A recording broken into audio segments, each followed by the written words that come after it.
行过、路过，唔通错过。这段是要甲大家讲三件代志：黄色的三角形，红色的蚯蚓线，删除不需要的 project。如果你还没有安装 Python 及 PyCharm， 请参考这2篇里面的文章，然后测试一段代码 Hello World。 PyCharm 右边这个区块是代码编辑区，你可以拉动调整一下大小。有时候在编写代码，右边会出现黄色的三角形，这个到底是什么意思？异常的意思。何谓异常？就是代码可以执行，但可能出错，类似于不稳定。但是这一串的代码没有错啊，怎么会报一个异常？那是因为这边的编辑区域它有缓冲，不是立即处理。那你这个地方给它调整一下就打勾了，就没有那个异常。那这个地方提醒大家，在代码的空格还有代码的对齐要求是非常的严格。譬如这边你给它多一个空格，马上就报异常，没有对齐也会报异常。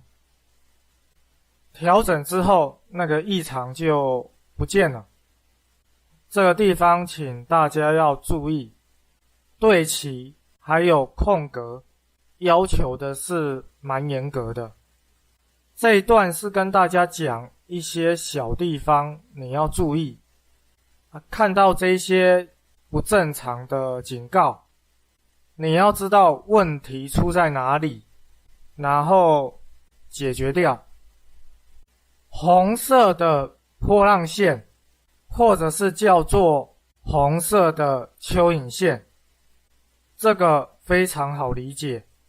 代码出错，语法出错，完全不能被执行。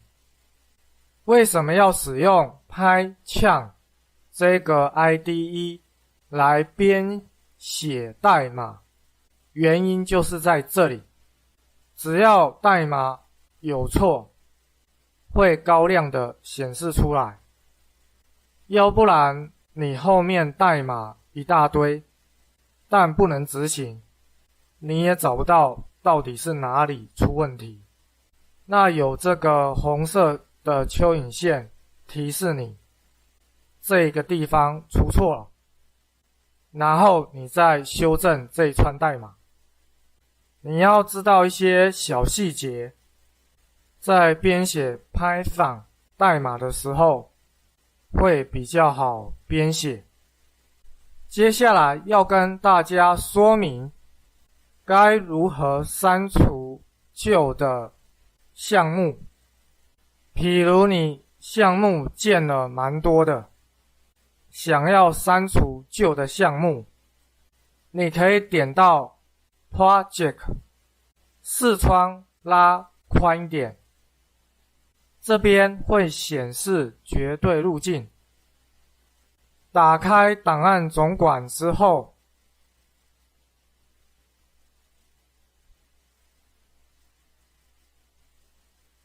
就在这边将 PyCharm 关闭，看你要删除哪一个。选取之后点击删除，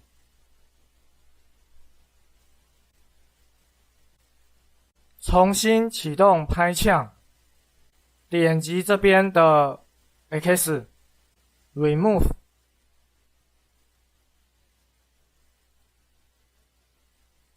就可以将旧的项目删除掉了。就是说，你要知道怎么样删除不需要的项目。有的时候你建了蛮多的项目，容易搞混了。所以说，你要知道该怎么删除不需要的项目。好的，那这一段的教学就到这边。谢谢大家耐心观看此段教学。